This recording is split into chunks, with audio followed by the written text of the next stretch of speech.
गांव के एक कोने में बसा था रामू, एक साधारण किसान जिसकी दुनिया उसकी पत्नी गीता और 8 साल की बेटी चंपा तक ही सीमित थी। रामू ईमानदार था, मेहनती था, लेकिन किस्मत शायद उसकी मेहनत का मोल नहीं समझती थी।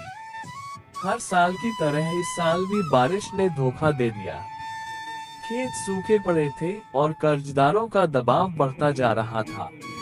रामू ने गांव के जमींदार ठाकुर हरनाम सिंह से मदद की उम्मीद की। ठाकुर साहब, बस थोड़ा सा अनाज और कुछ रुपया दे दो, फसल के बाद लौटा दूंगा, रामू ने हाथ जोड़कर कहा।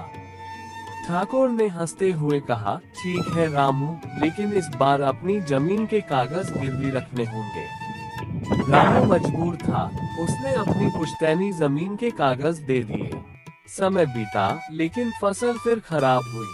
रामू अपना कर्ज न चुका सका। ठाकुर ने जमीन हड़प ली। रामू टूट गया। बेटी की पढ़ाई छूट गई, पत्नी गम में बीमार रहने लगी। एक दिन चंपा ने पूछा, बाबा, क्या ईमानदारी से जीने वालों के साथ हमेशा ऐसा ही होता है? रामू की आंखों से आंसू बह निकले। उसने चंपा को पास बैठा और समझते हुए कहा, नहीं बेटी, यह अन्याय है, पर हमें हार नहीं माननी। कभी न कभी इंसाफ जरूर होगा। चंपा की आंखों में एक चमक थी, जैसे उस दिन एक बीज बोया गया हो। वक्त गुजरा। चंपा ने पढ़ाई जारी रखी, गांव से बाहर जाकर वकील बनी। वर्षों बाद वही चंपा गांव लौटी तो चंपा बहुत बड़ी हो चुकी थी, अब बिल्कुल बदल चुकी था आए और चंपा एक नामी सामाजिक कार्यकर्ता और वकील बनकर लौटी थी अपने गांव। उसने ठाकुर के खिलाफ केस लड़ा, लोगों को जागरूक किया और एक दिन रामू की जमीन उसे वापस मिल गई। रामू की आंखों में संतोष के आंसू थे। आज उसे लगा कि उसका संघर्ष बेकार नहीं गया। एक दिन गांव में एक गरीब किसान ठाकुर के पास गया। ठाकुर साहब, बस थोड़ा सा अनाज और कुछ रुपया दे दो, फसल के बाद लौटा दूंगा। लेकिन ठाकुर ने बोला, पहले अपनी जमीन गिरवी रखनी पड़ेगी।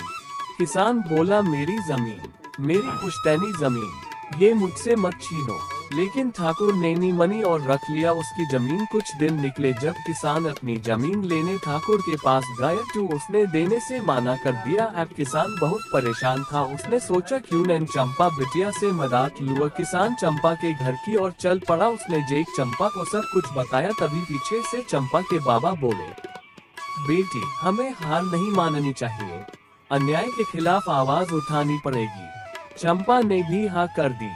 तभी गरीब किसान बोला, बिटिया, आज तूने साबित कर दिया कि लड़कियां सिर्फ घर नहीं, समाज भी संभाल सकती हैं। चंपा ने अपने बाबा से पूछो, बाबा, क्या ईमानदारी से जीने वालों के साथ हमेशा ऐसा ही होता है? मैं वादा करती हूँ, एक दिन हम सब की जमीन हमें वापस जरूर मिलेगी। अगर सच कहना बगावत है तो हाँ, मैं बागी हूँ। अब ये गांव अंधेरे में नहीं रहेगा, अब न्याय का सूरज उगेगा। रामू, तू हर बार सबके भरोसे चल देता है, पर अपना कौन है यहाँ? चंपा को पढ़ा लिखा कर हमने सही किया, एक दिन वही सबका सहारा बनेगी। भगवान से यही दुआ है कि हमारी बेटी को उसकी लड़ाई में ताकत दे। एक दिन ठाकुर ने किसान धनिया को अपने घर बुलाया और बोला, धनिया कागज पर दस्तखत कर दे, फिर जो होगा देखा जाएगा। लेकिन किसान से हर नी मनी उसने माना कर दिया ठाकुर को और चला गया। ठाकुर को बहुत गुस्सा आया। उसने अपने नौकर से बोलता है, इस गांव में मेरा ही हुक्म चलता है, कोई चंपा इसे नहीं बदल सकती। लड़की होकर मुझे चुनौती देती है, इसे सबक सिखाओ।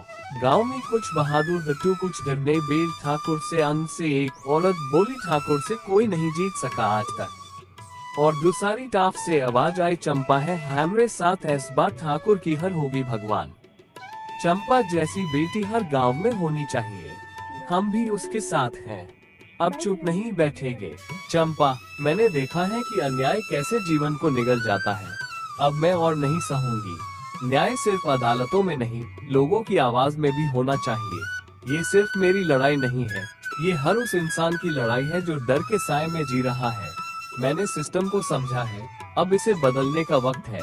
रामू, चंपा अब किसी एक की बेटी नहीं, पूरे जिले की बेटी बन गई है। जिस जमीन के लिए मैं रोया था, आज उसी जमीन से इंसाफ की फसल उग रही है।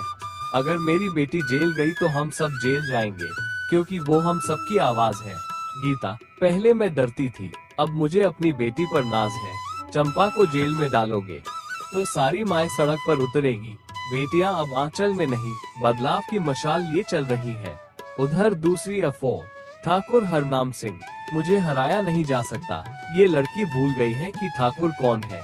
अगर डर खत्म हो गया तो हमारा राज भी खत्म हो जाएगा। ये कानून, पैसा, रुतबा और डर, यही असली कानून है।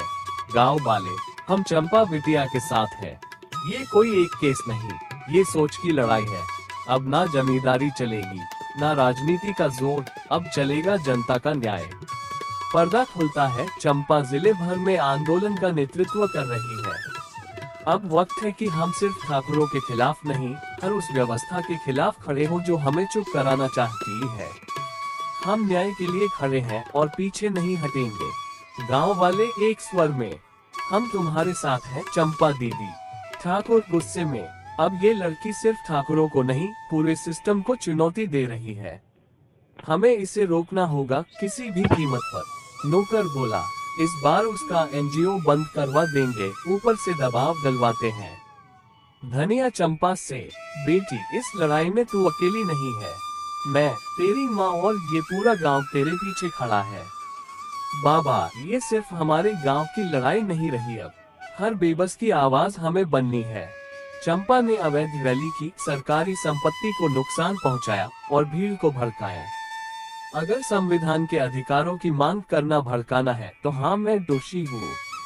चंपा कोर्ट तक गई और लड़ी और जीत भी उसकी हुई। कोर्ट ने फैसला सुनिया, चंपा को निर्दोष साबित हुई। साथ ही अदालत सरकार को आदेश देती है कि ठाकुर से जमीन लेके किसान को दी जाए। किसान धनिया, जिस दिन मेरी जमीन छीनी गई थी, मैंने सोचा था सब खत्म हो गया, पर आज लगता है वही शुरुआत थी। चंपा एक बड़ा स्कूल खोलती है। अन्याय को मिटाना एक दिन का काम नहीं, लेकिन उसकी जड़ें हिलाने का वक्त अब आ गया है। जो गूंगे थे अब बोलेंगे, जो डरते थे अब तोड़ेंगे। अन्याय की दीवारों को हम न्याय की मशालों से फोड़ेंगे। गांव में अगली सुबह गांव में चहल पहल, ढोल बज रहे हैं, बच्चे हंस रहे हैं। गांव में न्याय चौपाल विद्यालय का उद्घाटन है। चंपा स्कूल में सबको आए बाबा की हिम्मत की कहानी संत है। अपना दुख बता के सबको ये सीख देती है कि अगर हिम्मत सैलम किया जाए तो हर बड़ा से बड़ा कम कर सकते हैं। जिस धरती पर मेरे बाबा ने आंसू बहाए थे, आज वही बच्चों की हंसी गूंज रही है। यही असली जीत है बच्चे। धन्यवाद चंपा दीदी। और अगले दिन किसान धनिया आंखों में नमी और मुस्कान के साथ अपनी पत्नी से बोलता है, आज अगर मेरी जमीन बोल सकती तो वो कहती, मैं अब सिर्फ खेत नहीं, सपनों की मिट्टी हूँ। और उधर दूसरी ओर ठाकुर की मुलाकात चंपा से होती है। रास्ते पे ठाकुर थोड़े शर्मिंदा होकर चंपा से बोलता है, मैंने बहुत कुछ खो दिया चंपा, पर शायद अब समझ आ रहा है कि डर से राज नहीं चलता, भरोसे से चलता है। चंपा बोलती है, ठाकुर जी, अगर आप सचमुच बदलना चाहते हैं तो हमारे स्कूल में एक पेड़ लगाए। नई पीढ़ी को आपकी माफी याद नहीं, आपकी भागीदारी चाहिए। ठाकुर पेड़ लगाते हैं।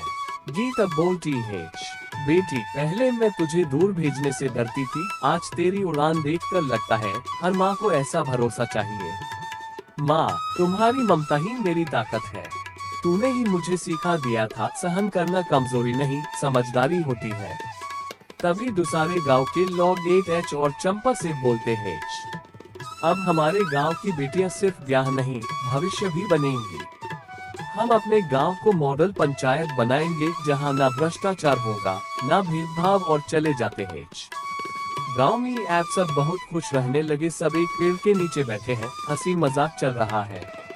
रामू, पहले हर दिन डर से शुरू होता था, अब उम्मीद से। चंपा, अन्याय ने हमें लड़ना सिखाया, पर जीत ने जीना सिखाया। अब ये कहानी यही नहीं रुकेगी, हर गांव हर गली में पहुंचेगी। ए फ्लैट गांव में किसी को कोई दिक्कत नहीं, सब